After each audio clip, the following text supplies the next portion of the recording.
बोलो। ज्ञान प्राप्ति के स्रोत, इसके बारे में हम पढ़ रहे थे।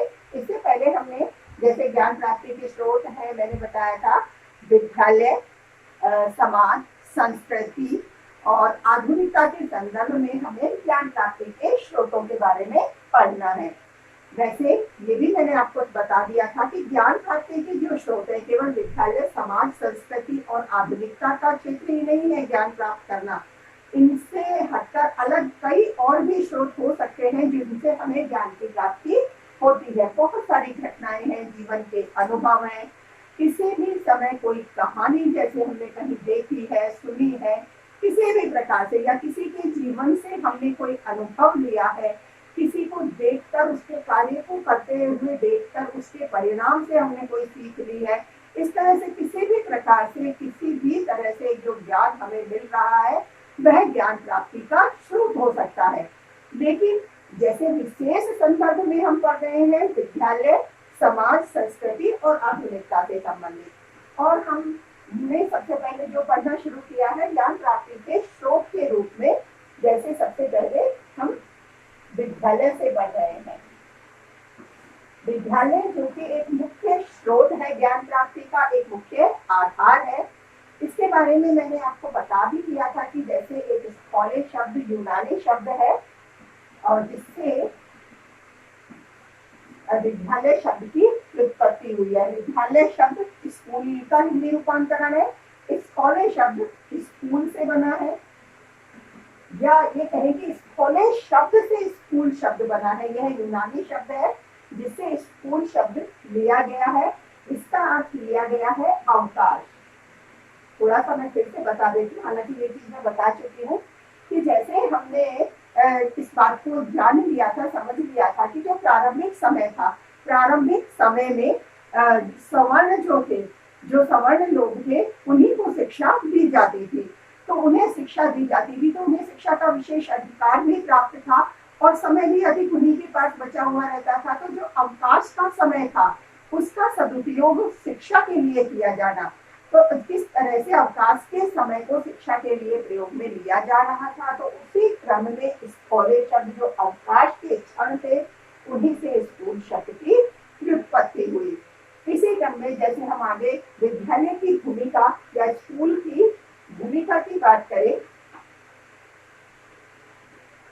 या कहें भूमिका या पृष्ठभूमि,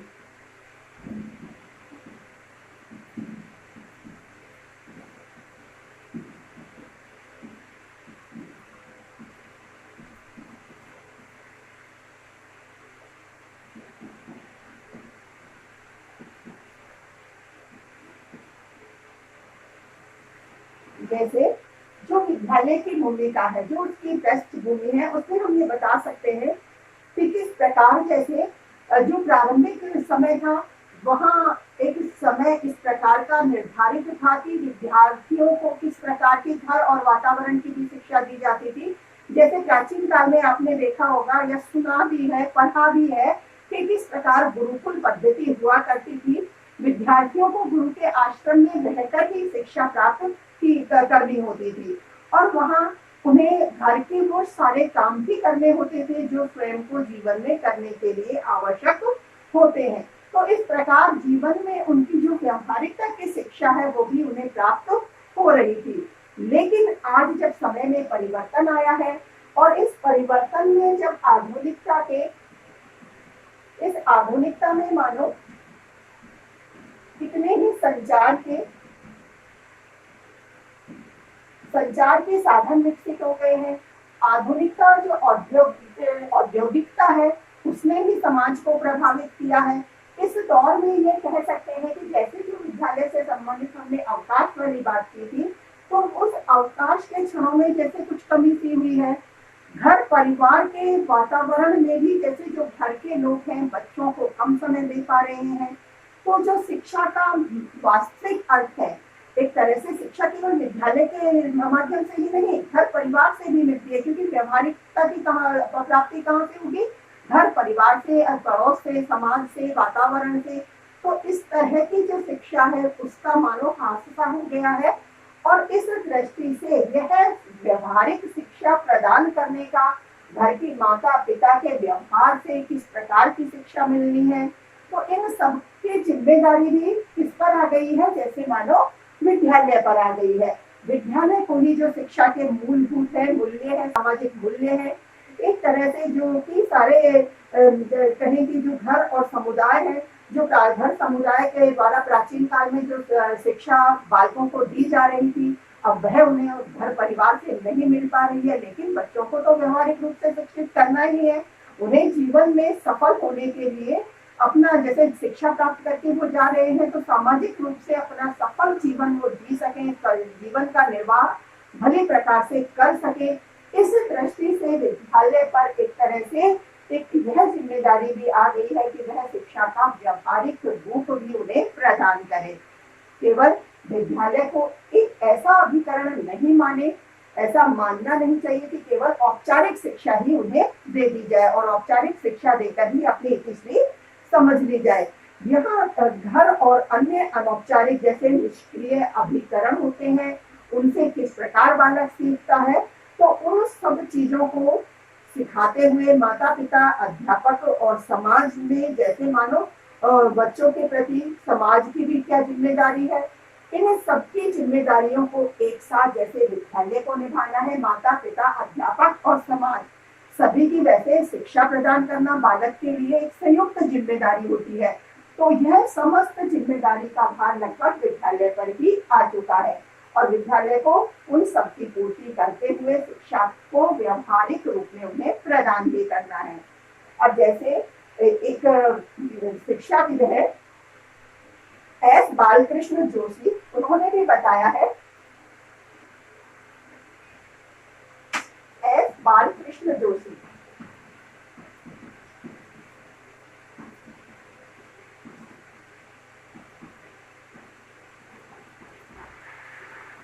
जैसे हम जो शिक्षा की बात कर रहे हैं, यदि हम बालकों को जैसे विद्यालयों में तैयार करते हैं, इनका ये मानना है कि जो बालक है, जो बच्चे हम तैयार कर रहे हैं शिक्षा के माध्यम से हमारे समाज का निर्माण करने के लिए, राष्ट्र का निर्माण करने के लिए, तो क्या ऐसे बालक किसी कारखाने में या न्यायालय में या किसी विधानों से या कानूनों से तैयार किए जा सकते हैं? ऐसा नहीं हो सकता। उनकी तैयारी किसमें हो सकती है? विद्यालय में हो सकती है। ऐसे बालकों को इस तरह से सुसंस्कृत, सुशिक्षित, सुव्यवहारिक तरीके से तैयार किया जाना किसमें निर्धारित होता है, किसमें करना सुनिश्चित हो पाता है? विद्यालय में होता है। तो इस दृष्टि से हम ये कह सकते हैं कि जैसे विद्यालय की जो आवश्यकता है, जो महत्व है, वह बहुत ही आवश्यक है विद्यार्थियों के जीवन को संवारने के लिए, उनका सर्वांगीण विकास करने के लिए। तो इस दृष्टि से हम विद्यालय की आवश्यकता और महत्व को भी पढ़ लेते हैं। इसके बाद हम आवश्यकता और महत्व के बारे में जानेंगे।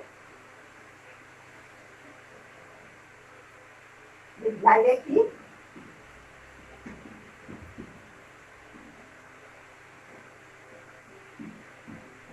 आवश्यकता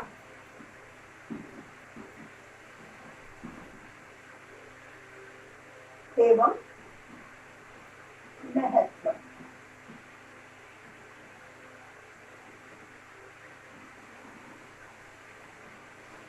जैसे कितनी विद्यालय की हमें आवश्यकता है और हमारे लिए क्या महत्व है विद्यालय का, ये मैंने अभी स्पष्ट किया ही है।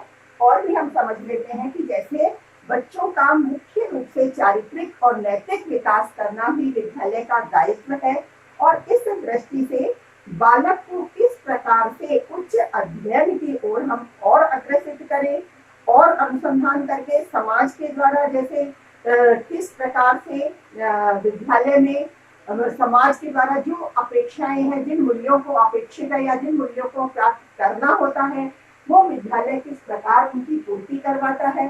तो एक तरह से हम ये कह सकते हैं कि विद्यालय का कार्य ज्ञान को उच्च स्तर तक की शाखाओं में बालक को प्रदान करके समाज का पुनर्निर्माण वह कर सके, इस दृष्टि से भी हमें बालक का नैतिक और चारित्रिक विकास करना है, जिससे वह सामाजिक जीवन को भली प्रकार से जैसे वो शिक्षा प्राप्त करके अपने जीवन में उतरता है और अपने जीवन में वह किस प्रकार का कार्य करके उसे सफल बना सकता है, दृष्टि से हमें उसे तैयार करना होता है और यह तैयारी का कार्य विद्यालय के द्वारा होता है। तो इस दृष्टि से हमें विद्यालय की आवश्यकता होती है। अब जैसे हम कहें घर की तुलना में शिक्षा के लिए स्कूल एक बेहतर स्थान है। आवश्यकता और महत्व में पहला पॉइंट लिखेंगे, घर की तुलना में घर की तुलना में स्कूल एक बेहतर स्थान।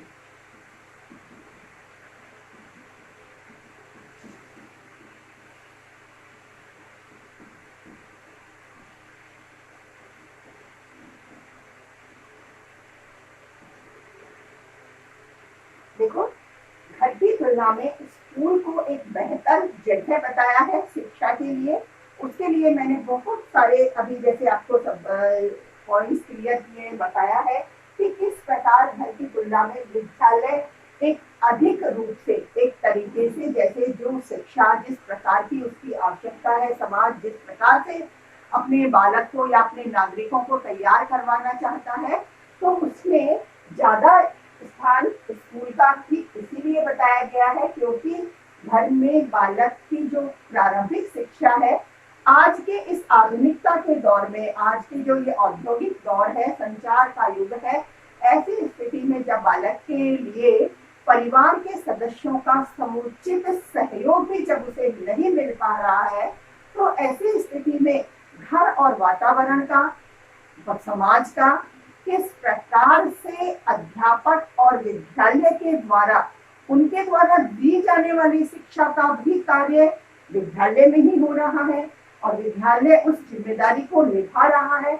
इसलिए वह अपने द्वारा दी जाने वाली विद्यालय में जो ज्ञान औपचारिक रूप से जो दिया जा रहा है या औपचारिक रूप से जो शिक्षा दी जा रही है उसे तो दे ही रहा है, इसके अलावा इन सब चीजों को जो कि घर और परिवार के वातावरण से बालक को सीखनी होती है उनको भी वह बता रहा है। जैसे नॉर्मल सी मैं थोड़ी सी बता देती हूँ बातें कि जो नैतिक बातें हैं, जैसे प्रेयर में भी छोटे बच्चों को सिखाई जाती है कि हमें बड़ों का सम्मान करना चाहिए, सुबह उठकर उन्हें नमस्ते करना चाहिए, उनके पैर छूने चाहिए। इस तरह की बहुत सारी बातें हैं कि कभी हमें बड़ों के सामने नहीं बोलना चाहिए। किस तरह की छोटी छोटी सी बातें हैं, जैसे प्रार्थना में या क्लास की नैतिक शिक्षा में या क्लास के प्रारंभिक पीरियड में कहीं ना कहीं विद्यालय कैसे भी कहीं ना कहीं इस तरह की जिम्मेदारियों को वो निभा रहा है। बहुत सारी बातें हैं, प्राथमिक बातें जो घर परिवार से सीखी जाती है, उनको पूरा करने का कार्य भी विद्यालय स्कूल द्वारा ही किया जा रहा है। इसीलिए हम ये बता सकते हैं कि घर की तुलना में स्कूल है एक बेहतर स्थान है बच्चों को शिक्षा या ज्ञान प्रदान करने के लिए। इसी तरह से और लिखेंगे हम दूसरा पॉइंट, घर और विश्व के बीच एक संयोजन श्रृंखला। घर और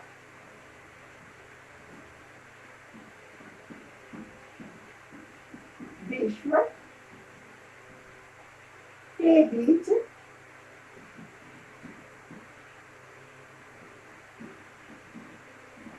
एक संयोजन श्रृंखला।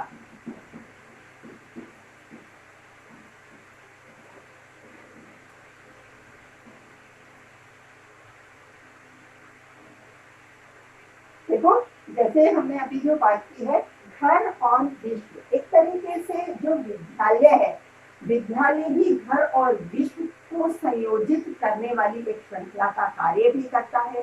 कहने से अर्थ यही है वह घर में प्रदान की जाने वाली शिक्षा की भूमिका भी निभा रहा है और विश्व में जो विश्व का ज्ञान है वो किस प्रकार बालक को भी दिया जाना है, उसकी भूमिका भी उसके द्वारा निभाई जा रही है। तो दोनों कार्यों को किस प्रकार से बेहतर ढंग से वह निभा रहा है, तो इस दृष्टि से हम ये कह सकते हैं घर और विश्व के बीच एक संयोजन श्रृंखला का कार्य भी विद्यालय के द्वारा ही हो रहा है और इसीलिए विद्यालय की आवश्यकता है, उसका महत्व भी है। इसी तरह से जैसे राज्य के आदर्श और सिद्धांत का प्रसार करने का जो महत्वपूर्ण अभिकरण है वो भी क्या है, विद्यालय ही है। राज्य के आदर्शों और सिद्धांतों के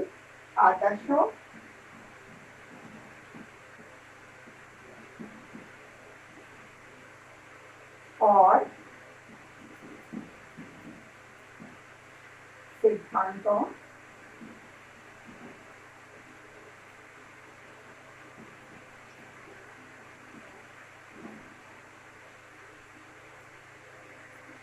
का प्रसार करने का महत्वपूर्ण अभिकरण।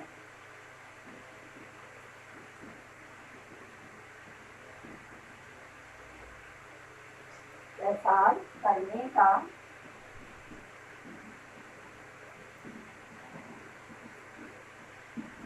महत्वपूर्ण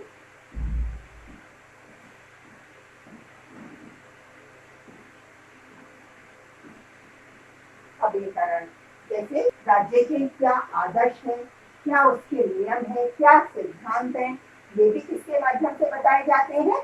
विद्यालय के माध्यम से ही बताए जाते हैं। कि जैसे कहीं किसी कोर्स में किस तरह के जो आदर्श और सिद्धांत हैं उनको भी किसी न किसी पाठ्य वस्तु में रखा जाता है और उसके द्वारा विद्यालय के ये किसी न किसी विषय के द्वारा बालकों तक उनको भी पहुंचाया जाता है। कि जैसे कौन सी शिक्षा नीति कब प्रसारित हुई है, उसमें क्या क्या बताया गया है, प्रधानमंत्री है तो उसके क्या कर्तव्य है, या फिर किस प्रकार उसका चुनाव होता है। बहुत सारी बातें हैं जो राज्य के सिद्धांतों में आती हैं। या किस तरह के नियम हैं, कानून हैं जिनका पालन हमें करना चाहिए, या किस तरह के मौलिक अधिकार हमारे हैं जिन्हें हम अधिकार के रूप में ले सकते हैं।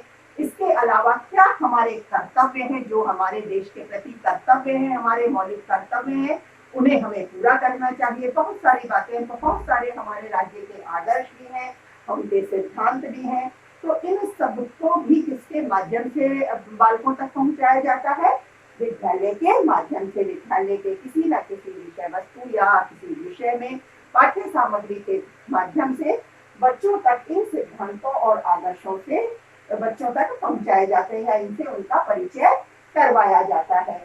इसीलिए हम ये कह सकते हैं राज्य के आदर्शों और सिद्धांतों का प्रसार करने का महत्वपूर्ण अभिकरण विद्यालय है।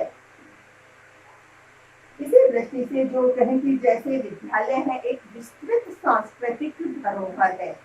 क्यों है? देखो,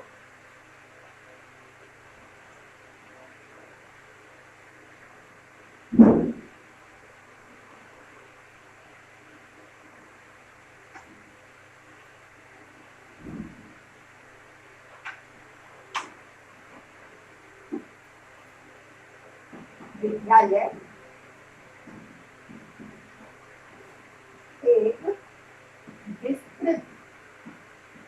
विस्तृत सांस्कृतिक धरोहर।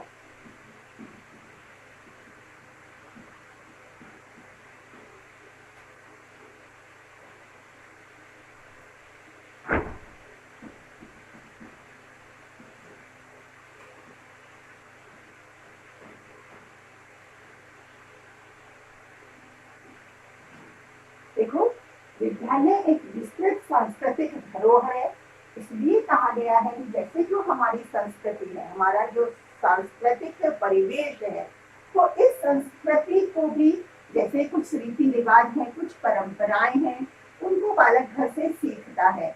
कहीं जैसे हमने जो प्रारंभ में बात की कि आधुनिकता के दौर में बहुत सारी संस्कृति है, हमारी रीतियां हैं, जैसे वो वहां से भी छूट जाती है।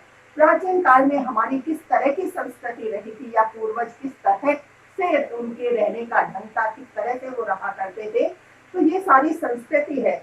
इस तरह से प्राचीन काल के बाद फिर किस तरह की संस्कृति का विकास हुआ, हम किस प्रकार की संस्कृति को अपना रहे हैं, इस तरह से।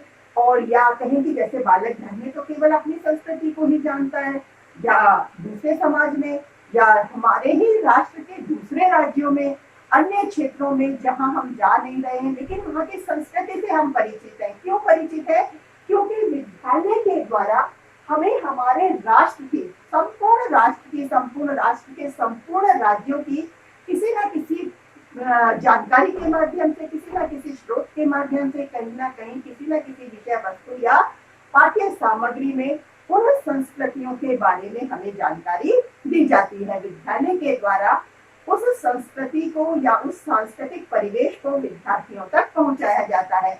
उन्हें उनकी संस्कृति का ज्ञान दिया जाता है कि किस तरह से प्रारंभ में आदिवासी थे, वो लोग किस तरह से रहा करते थे, या कहें कि हम यहाँ किस तरह से, हमारे राजस्थान के का परिवेश है वो किस तरह का है, यहाँ के लोगों की संस्कृति क्या है, किस तरह से रहते हैं।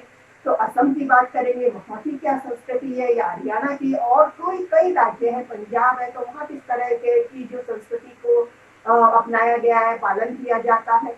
तो ये सब हमने पंजाब जाकर, हरियाणा या कहीं और जाकर नहीं सीखी है। सब बच्चे ऐसे नहीं है कि सभी जगह जाकर वो उस चीज को देख सकते हैं और सीख सकते हैं, लेकिन नहीं, केवल विद्यालय जाकर वह संपूर्ण राष्ट्र से जैसे मानो उसका एक तरह से साक्षात्कार हो जाता है, सभी राज्यों के लोगों से, सभी के राज्यों को की बात नहीं, जैसे संपूर्ण विश्व की बात करें हम, तो विद्यालय में एक स्तर वाइज धीरे धीरे पाठ्यक्रम के माध्यम से, सभी स्तरों के माध्यम से धीरे धीरे बच्चों के समक्ष कहें समाज, राष्ट्र, विश्व, सभी की संस्कृति उनके समक्ष आ जाती है और वो संपूर्ण संस्कृति का ज्ञान विद्यालय के माध्यम से प्राप्त कर लेते हैं। वो कहीं जाए या नहीं जाए, लेकिन संपूर्ण संस्कृति का ज्ञान उन्हें हो जाता है कि अमुक जगह या अमुक राष्ट्र में या कहीं अमुक राज्य में वहाँ किस प्रकार से लोग रहते हैं, उनका खाने पीने का ढंग क्या है, क्या वो पहनते हैं, किस तरह की उनकी दैनिक दिनचर्या होती है, किस तरह से उनके रोजगार होते हैं, जिस तरह का कार्य वो करते हैं, सब कुछ क्या है, उनकी संस्कृति है। और उस सांस्कृतिकता की जानकारी विद्यालय से प्राप्त होती है। इसीलिए हम कह सकते हैं कि जो विद्यालय की आवश्यकता है वह महत्वपूर्ण है और उसके माध्यम से भी मानो यह विद्यालय को एक विस्तृत सांस्कृतिक धरोहर भी कहा जा सकता है। इसी प्रकार से जैसे सांस्कृतिक बहुलवाद के विकास का अभिकरण, जैसे जो मैंने अभी बताया है उसमें इसको भी हम बता देंगे, विस्तृत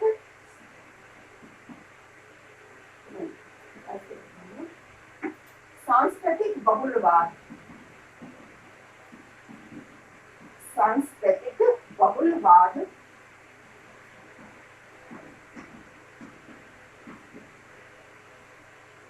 जो सांस्कृतिक बहुलवाद है तो उसके विकास का अभिकरण भी क्या है, विद्यालय है। के विकास का अभिकरण, तो अभिकरण से अर्थ साधन से है, एक तरह से साधन है, स्रोत है। तो जो सांस्कृतिक बहुलवाद है उसके विकास का साधन भी विद्यालय भी है। जैसे मैंने इसी पॉइंट में समझाया है कि किस प्रकार जो सांस्कृतिक बहुलता है, अर्थात विविध क्षेत्रों में विविध प्रकार की जो संस्कृति है, जो बहुलता है, तो उसकी जानकारी भी किसके माध्यम से दी जा रही है, विद्यालय के माध्यम से दी जा रही है। तो इसलिए हम ये कह सकते हैं कि जो सांस्कृतिक बहुलवाद का विकास है उसका साधन भी क्या है, विद्यालय ही है। इसी तरह से जो विशेष पर्यावरण की व्यवस्था है वह भी कहाँ हो पाती है, विद्यालय में ही होती है। विशेष पर्यावरण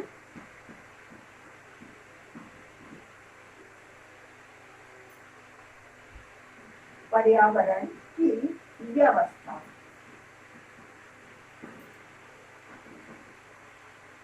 एक तरह से जैसे विशेष पर्यावरण की व्यवस्था, ये हम बता सकते हैं कि जैसे जो विद्यालय है तो विद्यालय में जो बालक है किस प्रकार से वहाँ शिक्षा प्राप्त कर रहा है, औपचारिक शिक्षा प्राप्त करते करते वह अपने सामाजिक परिवेश को भी विद्यालय में प्राप्त करता है।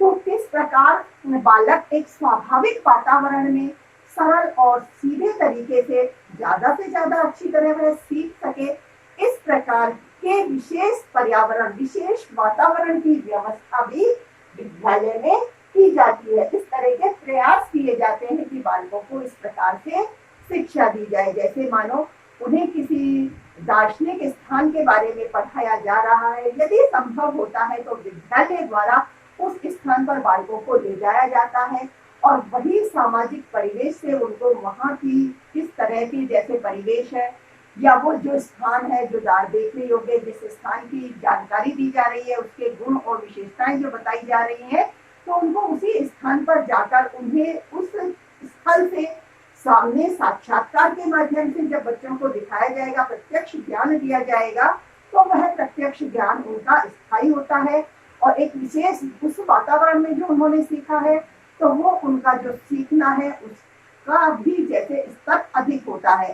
तो इस दृष्टि से इस प्रकार के विशेष पर्यावरण की व्यवस्था भी विद्यालय में की जाती है।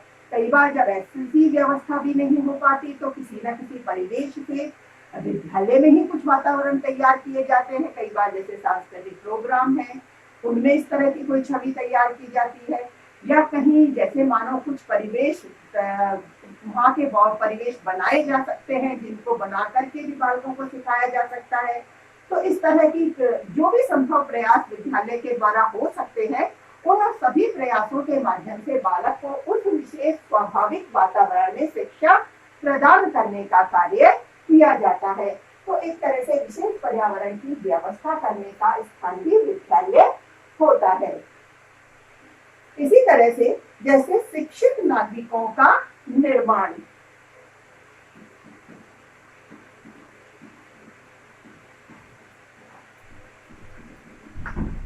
शिक्षित नागरिकों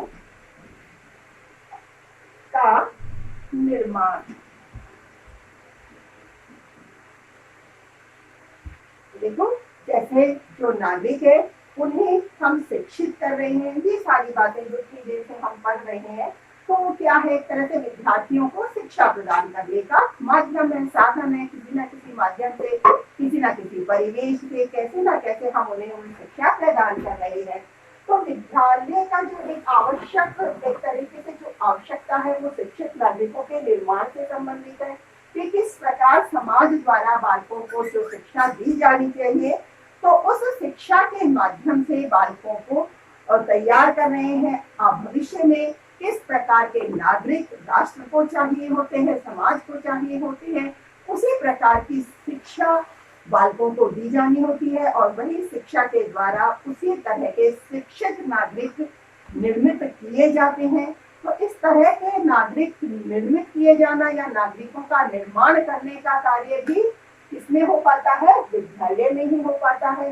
तो हम ये कह सकते हैं कि शिक्षित नागरिकों के निर्माण के लिए भी विद्यालय की आवश्यकता होती है, उसका महत्व होता है। ठीक इसी तरह से जैसे कहें जीवन की जटिलता, तो जो जीवन की जटिलता है तो उसे दूर करने में भी विद्यालय एक अहम भूमिका निभाता है।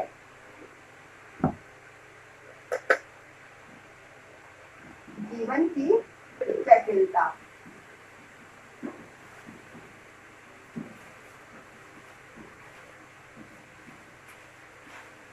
जैसे जटिलता से अब यहाँ जैसे मानव जीवन है तो उसमें कई सभी कठिनाइयां आ सकती हैं, कई समस्याएं भी हो सकती हैं। तो उनका अनुभव पहले से ही होता है। तो अध्यापक उन कठिनाइयों को, उन समस्याओं को किस प्रकार से हल करना है या किस प्रकार से उनका मुकाबला हमें करना है, तो इस तरह का ज्ञान भी विद्यालय में दिया जाता है। तो एक तरह से उनके जीवन की जो जटिलता है उसे कम करने का कार्य भी विद्यालय के द्वारा होता है। तो उसे कम करने के लिए भी विद्यालय की हमें आवश्यकता होती है। तो विद्यालय में हम ये कह सकते हैं कि जैसे जीवन की जटिलता को भी कम करने का कार्य किया जाता है और इसीलिए विद्यालय की आवश्यकता है और महत्व है।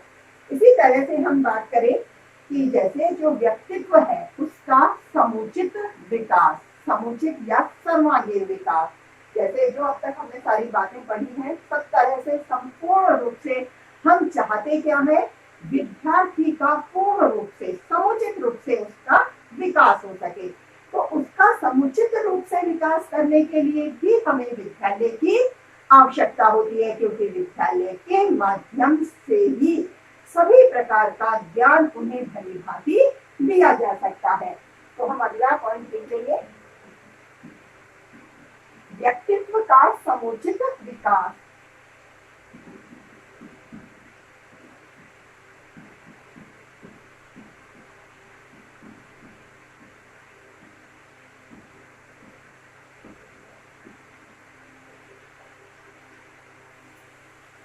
इस तरह से जैसे विद्यार्थी है तो उनका सर्वांगीण और समुचित विकास का कार्य विद्यालय में ही हो पाता है।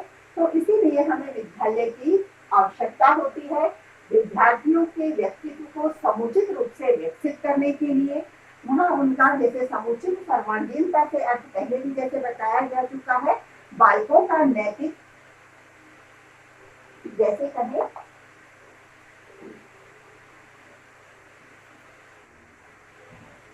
बालकों का नैतिक, आध्यात्मिक,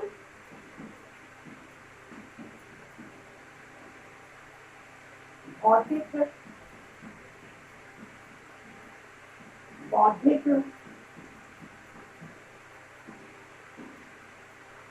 शारीरिक,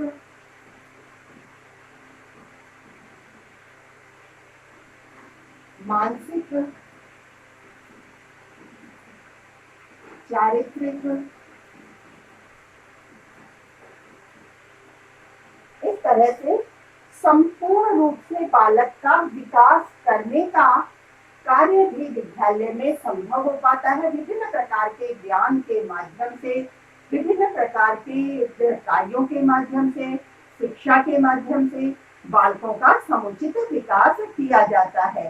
तो एक तरह से जो विद्यालय की आवश्यकता है, महत्व है, वह भी क्यों आवश्यक है, क्योंकि व्यक्तित्व का समुचित विकास भी विद्यालय में ही करना संभव होता है। इससे आगे हम कल पढ़ेंगे।